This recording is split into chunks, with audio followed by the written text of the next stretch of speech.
Maka ini yang mulia, bagaimana kita mensyukuri nikmat ini, mensyukuri nikmat yang Allah berikan kepada manusia.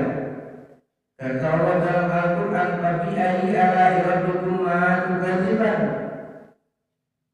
Nikmat apa lagi yang aku dustakan? Semua sudah Allah berikan. Mulai dari kehidupan kita ini, kenikmatan daripada mata, kenikmatan daripada semua anggota tubuh kita ini kenikmatan hanya milik Allah. La ilaha illallah. Ini yang mulia. Maka yang mulia, kenikmatan ini Allah bagi menjadi 3. Yang pertama itu nikmat harta. Nikmat hartanya yang mulia, nikmat harta dan tahta dan wanita ini Allah berikan yang paling murah. Kenapa demikian? Karena semua orang di dunia ini Allah berikan harta dan tahta. Maupun dia tidak taat, maupun orang taat, maupun orang menentang Allah, Allah berikan nikmat harta ini. Bagaimana Qarun, Fir'aun, begitu besar Allah berikan kekayaan, Allah berikan kedudukan kepada Fir'aun ini, maka Fir'aun ini tidak taat kepada Allah, maka Fir'aun Allah hinakan. Hadirin mulia, dia sebagai raja diberikan tahta, bahkan mengaku daripada Allah SWT, Ana Rabbul A'la, aku adalah Allah. Maka Fir'aun ini juga diabadikan oleh Allah Subhanahu wa taala dalam Al-Qur'an, tidak diterima daripada bumi. Masya Allah. Kemudian begitu juga Qarun, hartanya banyak. Ulama mengatakan harta Qarun ini Masya Allah, sampai-sampai kunci gudangnya saja terbuat dari emas, diangkat oleh kuda yang gagah, 7 ekor kuda yang gagah, tidak kuat. Ini kunci gudangnya saja. Bagaimana isi gudangnya? Maka Qarun tidak taat kepada Allah, maka Allah tenggelamkan Qarun di Laut Merah, dan jasadnya tidak diterima bumi. Hadirin mulia, ini perkara harta. Kalau kita ini sukses kita dunia akhirat karena harta, maka duluan Qarun masuk surga. Tetapi Qarun dilaknat oleh Allah Subhanahu wa taala. Hadirin mulia, kalaupun masalah pangkat, Haman menentang Allah, maka Allah hinakan Haman bersama Qarun. Ini kenikmatan yang paling rendah kata para ulama. Kenikmatan harta, dunia darul imtihan. Sesungguhnya dunia ini untuk ujian. Kekayaan ujian, kemiskinan ujian, pangkat ujian, kesehatan ujian. Bagaimana semua ujian ini kita tetap menyembah kepada Allah Subhanahu wa taala.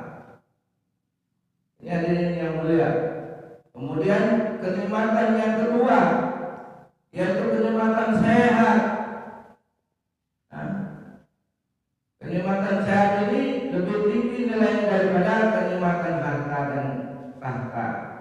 Kenapa demikian? Ketika kita ini tidak sehat atau sakit, maka kita korbankan harta kita.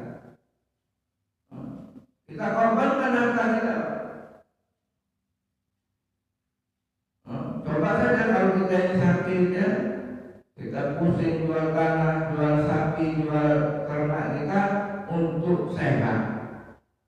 Ini juga demikian. Allah berikan semua kepada seluruh makhluk di dunia, seluruh manusia di dunia ini untuk sehat.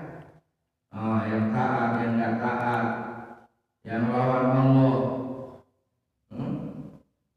yang gagah, diberikan kesehatan ini untuk seluruh manusia di dunia.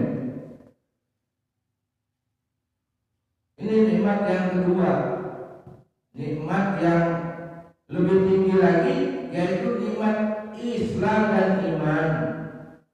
Maka kenikmatan yang paling tinggi ini Allah tidak berikan kepada siapa-siapa. Allah tidak berikan dengan tidak sembarang orang. Allah berikan hanya kepada orang yang dikasihi oleh Allah SWT. Allah berikan kepada orang yang taat kepada Allah SWT. Allah berikan kepada orang yang mau mengamalkan sunnah baginda Rasulullah SAW. Ini hadirin mulia. Maka semua kekasih-kekasih Allah, orang yang taat kepada Allah, Allah masukkan ke dalam surga Allah SWT. Walladzina jahadu bina lanahdiya lahum subulana. Dan siapa yang berpayah-payah untuk agama Allah, maka Allah berikan jalan-jalan menuju hidayahnya Allah SWT. Intan surullah yang surkul wa yasabit agamakum. Barang siapa membantu agama Allah, maka Allah bantu di dunia maupun di akhirat. Ini kenikmatan yang paling tinggi di sisi Allah SWT. Kenikmatan yang telah diberikan oleh para nabi, diberikan kepada sahabat, diberikan kepada mujahid, para alim ulama, orang-orang yang mau mengamalkan agama, orang-orang yang mau mengamalkan agama secara sempurna dan mengikuti nabinya. Ini mulia, banyak kita contoh mulai dari Nabi Adam alaihissalam. Barang siapa yang ikut nabinya maka dia selamat. Yang tidak mengikut nabinya dia tidak akan selamat. Kemudian Nabi Nuh begitu juga. Barang siapa yang ikut Nabi Nuh selamat. Yang tidak ikut Nabi tidak selamat. Anaknya sendiri tidak ikut bapaknya Nabi Nuh, maka Allah tenggelamkan. Ini ada mulia, anaknya Kan'an ini, anak Nabi Nuh. Begitu juga selanjutnya, barang siapa yang mengikuti baginda Rasulullah SAW, maka dia akan selamat, mendapat keberkahan dari Allah SWT. Laqad kana lakum bi Rasulillahi uswatun hasanah. Sudah diberikan contoh oleh baginda Rasulullah SAW bagaimana kita ini beramal, yaitu uti Allah wa uti Rasul, ikut perintah Allah dan sunnah baginda yang mulia Rasulullah SAW.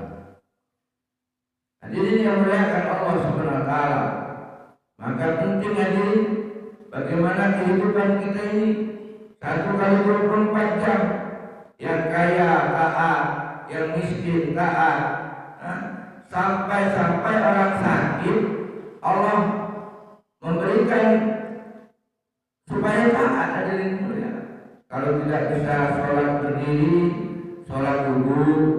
Kalau tidak bisa sholat duduk, sholatnya tidur. Kalau tidak bisa sholat tidur lagi, maka isyarat saja. Maka kalau sudah tidak bisa, sudah mati orang. Ini adalah apalagi kita di dalam keadaan sehat walafiat. Dikatakan dalam Al-Quran bahwa orang yang sehat walafiat ini tidak mau taat kepada Allah melebihi daripada binatang ternak, orang-orang yang melampaui batas. Dikatakan dalam Al-Quran Allah ciptakan babi, maka malaikat berkata dan Nabi berkata, babi berkata, ya Allah, kenapa kau ciptakan aku? Aku ini haram. Dagingku tidak mau dimakan oleh orang. Ketahuilah wahai babi, sesungguhnya ada yang lebih mulia daripada engkau. Siapa? Orang yang tidak taat kepadaku, orang yang tidak mau sholat. Ini lebih mulia. Maka ini mulia. Penting kita usaha iman. Penting kita ini taat kepada Allah Subhanahu wa taala. Supaya kita apa? Supaya kita ini nanti dapat kenikmatan di sisi Allah Subhanahu wa taala, mendapatkan surga dari Allah Subhanahu wa taala. Hakikatnya di mulia kita di dunia ini orang surga yang lagi jalan-jalan di atas dunia. Apa iya